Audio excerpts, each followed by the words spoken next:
Cocoa ధరలు బాగా పతనమయ్యాయి. 5-6 సార్లు మీటింగ్ పెట్టాం, సెక్రటరియట్లో పెట్టాం, మా ఆఫీసర్స్ పెట్టారు, నేనే సోయానా ఏలూరు వెళ్ళి కూడా మీటింగ్ పెట్టాం.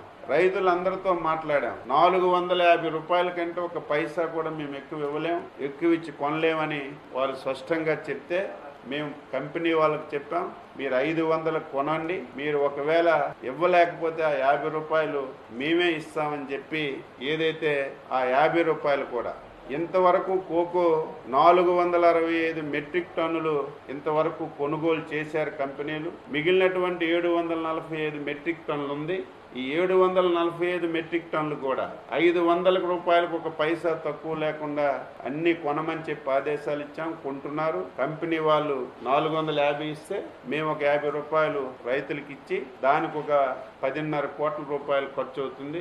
ఇంటర్ఫియర్ అయి కోకోను కూడా ఈరోజు రైతులకి నష్టం లేకుండా చేస్తున్నాం.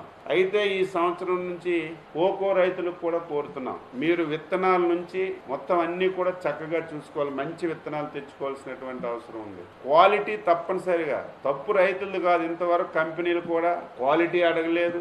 ఏది ఉంటే అది రాత్రి పగలొచ్చి మొత్తం ఎత్తుకెళ్ళిపోయారు. ఈ సంవత్సరం ప్రాబ్లం వచ్చేసరికి క్వాలిటీ చూస్తున్నారు కాబట్టి దీనివల్ల ఒక సమస్య వచ్చింది. ఇక నుంచి మేమే రైతులకి ట్రైనింగ్ క్యాంప్స్ పెట్టి ఎటువంటి విత్తనాలు బయట ఉన్నాయి తీసుకొచ్చి క్వాలిటీ కూడా మెయింటైన్ చేసి తప్పనిసరిగా రైతుకి ఈసారి నుంచి ముఖ్యమంత్రి గారు స్పష్టంగా ఆదేశాలు ఇచ్చారు. ఈ 3 పంటలే కాదు, ఏ పంట అయినా సరే ఇటువంటి సమస్య వస్తే ఇమీడియట్ గా మనమే ముందుండి రైతుకి నష్టం లేకుండా చేయవలసినటువంటి బాధ్యత ఉందని స్పష్టంగా ఆదేశాలు ఇచ్చారు. ఏ పంటకైనా సరే మనకి తప్పనిసరిగా క్వాలిటీ అనేది చాలా ఇంపార్టెంట్.